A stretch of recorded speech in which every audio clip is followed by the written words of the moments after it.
हाँ जी, बिल्कुल। डेरा गाज़ी ख़ान और जनूबी पंजाब में जो कोहे सुलेमान के पहाड़ों से सैलाब आया और जिसने अपनी तबाहकारियाँ राजनपुर और डेरा गाज़ी ख़ान के मुख्तलिफ़ इलाकों तक पहुँचाई। मैं उस पॉइंट पर मौजूद हूँ जहाँ से ये हिल टॉरेंट्स शुरू होते हैं और जहाँ से ये तबाही का आगाज़ हुआ और लाखों क्यूसिक जो पानी है वो नीचे आबादी तक गया और उसने बड़ी आबादी को मुतासिर किया। जहाँ पर तबाही हुई वहाँ पर कुदरत का एक करिश्मा भी जो डॉन न्यूज़ की स्क्रीन पर आप देख सकते हैं ख़ुसूसी तौर पर वो सामने आया है कि दो पहाड़ लैंडस्लाइडिंग की वजह से जब आपस में जुड़े और जुड़ने के बाद जो पानी बारिशों का था उसकी वजह से ये कुदरती झील यहाँ पर बन चुकी है, जिसे यहाँ पर मुकामी लोग जलेबी झील का नाम दे रहे हैं। और इसकी गहराई जो बताई जा रही है वो तकरीबन 50 फुट बताई जा रही है कि इसकी गहराई जो है वो बन चुकी है।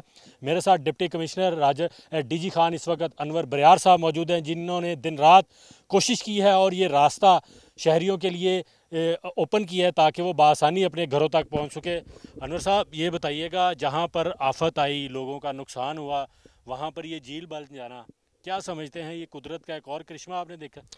जी बिल्कुल, कुदरत के करिश्मे जो हैं हम हर रोज़ देखते हैं और एक नया करिश्मा है। जब हम यहाँ से गुज़रते थे तो एक बड़ा खूबसूरत रोड था यहाँ पे, और जब ये लैंड स्लाइडिंग हुई है और यहाँ पे इतनी ज़्यादा बारिशें हुई हैं तो एक नई झील जिसका नाम हमने जलेबी झील रख दिया है, चूँकि ये आप देख रहे हैं कि सारा रोड जलेबी की तरह जो है ना ऊपर जा रहा है मज़ीद।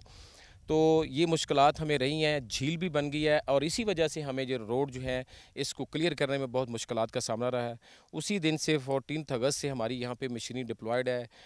हाईवेज़ के डिपार्टमेंट के तमाम जो हैवी मशीनरी है इवन लाहौर से भी मंगवाई गई थी, और इसके अलावा जितने अफसरान हैं उन्होंने दिन रात काम किया है। अब हम इस रास्ते को चलाने के लिए एक नया रास्ता जो है ना वो डेवलप किया है, एक न्यू पाथ बनाया है, क्योंकि ये एक झील बन चुकी है और ये तो इसमें बहुत गहरा पानी है। अब नया रास्ता डेवलप कर लिया है